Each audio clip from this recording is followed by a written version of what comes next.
I feel like our team, man, we just were resilient. We kept fighting, kept pushing, and it doesn't matter what we were down. Game isn't over until the final buzzer. Yeah, I mean, you get down 10 points in the fourth quarter, 11 points, and it felt like it was sitting around there for the first 2 or 3 minutes. And then I look up, it was 9 minutes to go, we down 3, So, yeah, of course, it's a character win where, you just want to make the right plays to get back into the game, and you want to turn the momentum to your side. And I think we did that tonight. When I get a chance to play, we didn't have shoot around this morning, because it was an early game. So when I get a chance to play, yes. I mean, I know people may be concerned about my minutes and I got injured before and all this extra shit, but we'll figure that out if I get there. Right now, I want to play basketball. I might play 48 tomorrow. Just cause. Give me something to talk about. All right, Mike. Hey, look at that. Kevin Durant said it, a character win for a team with great character. My Brooklyn Nets down by 17 points to the Dallas Mavericks, and they came back and won. Now, I know a lot of people are writing about this great comeback. The Mavericks have lost 5 games in a row. Luka Doncic admits that he's not in great shape.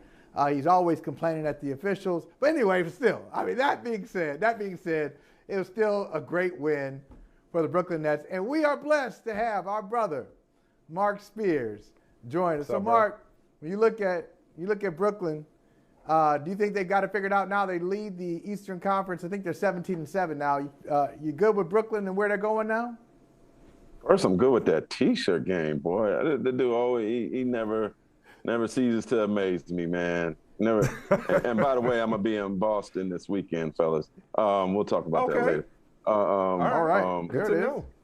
But anyways, no, the Nets look good. Watched them the other day. Man. Yes, sir. I watched another day, and they're gonna live and die with KD, man. As long as he's healthy, they're gonna be special. Obviously, James Harden is key, and I'm sitting here and waiting to see if Kyrie's gonna come back. But I just kind of think, from watching the Nets play, from hearing them talk, they've moved on.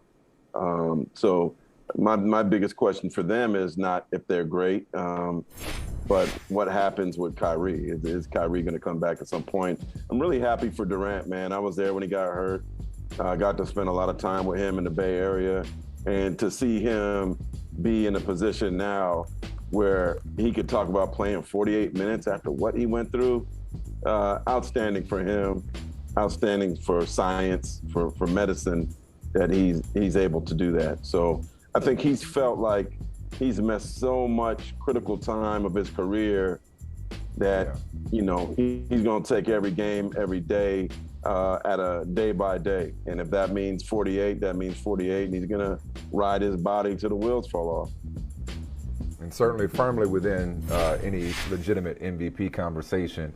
On the other side, the preseason Western Conference popular pick, the Lakers. Michael and I went back and forth on whether they'll ever get it together, given the construction of this team. And my counter to that is we haven't even seen this team all together, let alone with enough time to develop any kind of chemistry. What's your take on the Lakers and their potential?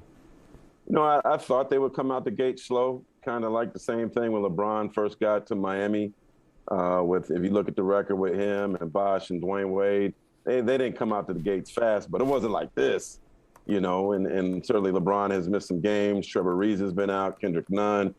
But I think we've seen enough of a sample size, even with their big three, to know what they could potentially be. To me, Russell Westbrook is key. Him running, him being energetic, being able to play his game as much as possible in the constraints of their big three is important. And you saw him last night be aggressive and dunk and get down the court. Another key that we saw last night, which has been a concern before, is their defense was pretty awesome. But, this Celtics team they played again it isn't exactly the Celtics team we expected them to be, and you guys in the New England expected them to be. No Jaylen Brown. They're not playing the greatest in the world. So, I've seen the Lakers play really good basketball last night, and also I was at their game in Sacramento without LeBron. and they look good. But I think right now they need consistency of playing well. There certainly is reason, understandably, for a lot of doubt. This does not look like a championship caliber team. I do think this is a playoff team. But when I watch the Warriors play, when I watch the Suns play, and I saw them play in person, there's a different level that they're at now that the Lakers aren't at now. That's not to say that they won't get there, and time will tell. But, you know, there's been some crying and whining a little bit of late that doesn't sound great for chemistry, doesn't sound great for the coach. But hopefully games like last night will kind of, you know, get them their chemistry better, and we'll see a better team. But it's not like outside of the top two teams that the rest of the West is like lighting it on fire. So they're not really far out of outside of the top two. They're not outside of the pack. Yeah, just stay out there playing. Oh, preach, brother. Preach, brother. Yeah. You said time will tell. Time has told rhymes with old. Okay, It's December, like though, Mike. It's December, man. Like it's early, man. It's like when you got when they were like, who's the MVP? Who's sixth man? Who the coach? It's December. Mine eyes have seen. Mine eyes have seen it. I'm telling you. I'm a wine guy. You gotta let it age a little bit. But if they're playing like this in March, then I'm with you. It's still too early to say this is. Hold on. You said you're a wine guy, and I'll give you something. You come by this weekend. You like red or white? You like red? I'll get you. I'm red. If any wine person, I'm gonna hook you up first. So you're a wine guy. You gonna hook me up with some New England wine? What kind of wine you talking about? Don't worry. You ain't been gone that long. Yeah, you drank when you lived here. You drank wine and you got drunk. You had a good time. So stop. Don't be a snob. Don't be a snob. I'm from Cali. I'm from the Bay. That's how we do. That's our thing. But go ahead. I'm more of a Mark Spears guy than I am a wine guy, and so I know Mark Spears has been writing about contenders, been writing about the Suns. You already said it. Yeah. I'm just following your lead. You already said the Suns are where it's at. So the Lakers aren't really on that level. No, correct? Suns and the Warriors are a step above. Time will tell. Like I said, right now, don't look like they're going to catch up to those two teams. Those teams are the best in the West, no question about it. What? But it's still the Suns improved, December. Though? It's still yes, they have improved. Just having that experience in the finals makes them a better team. I talked to DeAndre Ayton, and so it's kind of amazing that they did what they did last season, made it to the finals so fast, and now they're playing with a chip on their shoulder. Ayton has gained a lot of confidence from being pushed by CP, by Devin Booker, by Jay Crowder, by Monty Williams. They have pushed his game to the next level, and he's kind of using this Bahamian mentality of going forward and not backwards. And so his contract situation, you would think that him not getting a max deal before the season would have really been mentally damaging and pushed him in the wrong direction. But he's like, hey, man, Bahamas, they don't give us nothing anyway. So I'm going to just put my head down, keep fighting. And what he wants to do is not only win, but become an all-star for the first time. He wants to be a Defensive Player of the Year candidate. So under the circumstances, he's in great spirits. The Suns are in great spirits, despite the fact what's going on with their ownership. And when I saw them play the Warriors last Friday, it felt special. It felt like a heavyweight fight. It felt like the two best teams in the West, no question about it, and perhaps the whole league. And DeAndre Ayton is a big part of that. So everything that could be going wrong, from the firing of the general manager after an investigation into workplace culture, to Damian Lillard struggling and being injured, to C.J. McCollum having a collapsed lung, to Chauncey Billups calling out their character, competitive fire, pride, whatever you want to call it, to their defense still being at the bottom of the league. It's just like Portland got problems, and that's putting it mildly. Yeah. If you could pinpoint and they got Steph tonight. Right, and that's where you are, right? You're at the Chase Center. I'm in the media room right now. Yeah, so you'll see this live and in person. If you could pinpoint one, and even if that's just to start, what's the solution in Portland? I think they did the right thing. They move a person who is not only causing problems in the in the organization, but I think he wasn't adding the right pieces around Dame Lillard and C.J. McCollum. C.J. and Dame are so great that I think they help the Blazers play above their heads.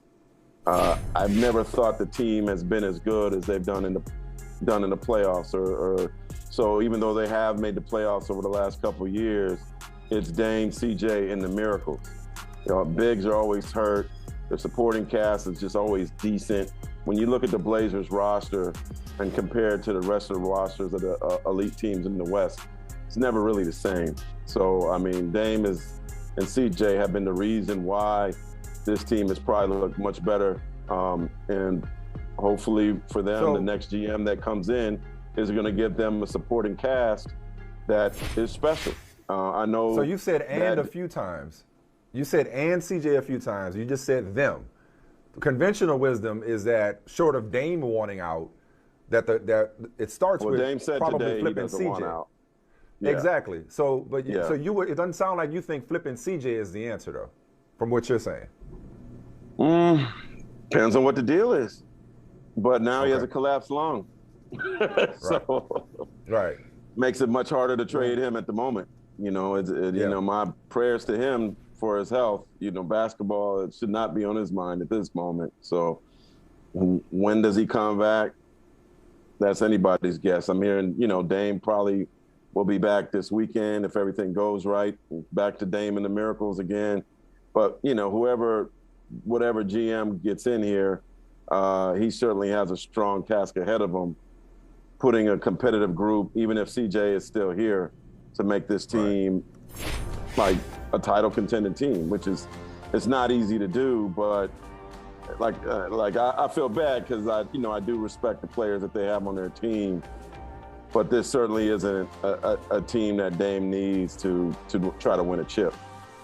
And I do think that the hiring of Chauncey Billups has given Portland a longer leash. He was excited about that hire. He told me that was instrumental in him wanting to stay and try it out. And he and Chauncey are close and give it an opportunity.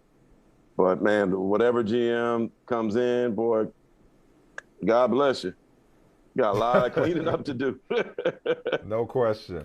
Hey, Spears, brother, we appreciate you, man. Keep up the great work. Let us know when you get in, where you stand, what you doing, and let's break some bread this weekend. I will get a hall pass. Hey, I got something going. Text your boy. I'm back in the beam. Oh! You're doing your Spears thing. You're doing your Spears thing where you kind of. We on live television. We on live television. Okay. Just text your boy. Okay. Yeah, you got it, big bro. Yeah. Okay. I appreciate you. All right. Thank you, man. I'll see y'all later. All right. Hey, thanks for watching Brother from Another on YouTube. Make sure you hit subscribe before you leave, and be sure to watch us 3 to 5 p.m. Eastern Time on Peacock. Appreciate you.